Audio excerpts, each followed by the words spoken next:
Hey guys, and we are back with part 3. In this part we're going to be picking up the next quest. We're going to do this little bit of a power thing. It asks you to clear both the graveyard and the pond.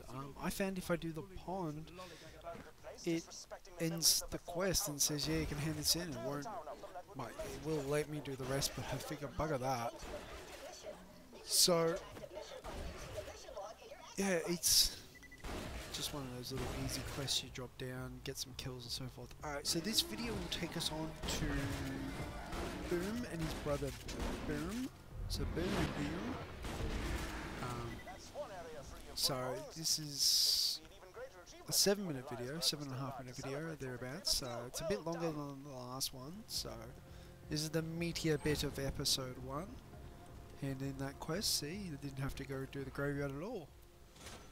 Get a crappy reward, we'll ignore it, and we're just basically waiting on Claptrap for the best minion ever. This is the one which takes you all the way through Bewm and Bewm, all the way up to Captain Flint.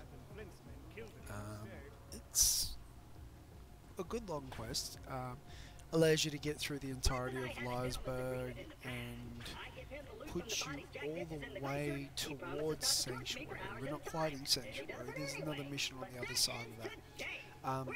So this little episode part, as I've probably said before, ends just after Captain Flint. In the next one, next episode I'll probably just go and get the next set of quests done and film it all the way up to entering Sanctuary. And then episode 3 will be Sanctuary loot golden keys, and that's probably what I'm going to stick to for this point in time. I'm just going to write that down just so that way I do as promised. So episode 2 to Sanctuary, and then Epi 3 loot. Alright, so we jumped down. The only reason I went through that and made sure that, you know, because there's not much actually going on in the game at this point. This is one of those things where you need to be close to Claptrap, but you don't need to be on him. Like, he'll stay pretty stationary at the start of most of the fighting zones. So if you stick around those zones, you'll generally be able to do it. I sit back here, and I'm going to blow up the gas tank because that has a chain reaction thing across most of this little field, and that explosion will kill about 50% of the dudes. So I didn't kill one of the guys who was sitting right next to it, which was odd, and I'm having a little bit of an epic fail with my pistol. Pull it back a little bit. That was interesting. And that's where Claptrap stays. He stays right out of combat. As soon as you get close to him, he moves on. He's pretty slow. And as soon as that happens, you know, they spawn more dudes. I was unprepared for it. I'll be honest. I thought, yeah, I'm done. Let's move through here. It's going to be real easy. As you can see, I actually take a fair bit of damage. Oh, by the way, Hyperion weapons when you're going down. Increase accuracy the more you shoot. Really important for fight for your life. Always try to have at least a Hyperion. I try to keep a Hyperion shotgun or SMG. I've actually got a Hyperion shotgun sitting in my collective shared loot spot. Yeah, for those of you who know what's coming up with that, it only has 4 slots. I never understood that. Like, I've got some 5 or 6 characters spread across multiple levels, some of multiple classes. Like, I sort of expected and wanted that to be, you know, bigger. A shared loot across all the things. You want that to be the size of the bank, and it just wasn't.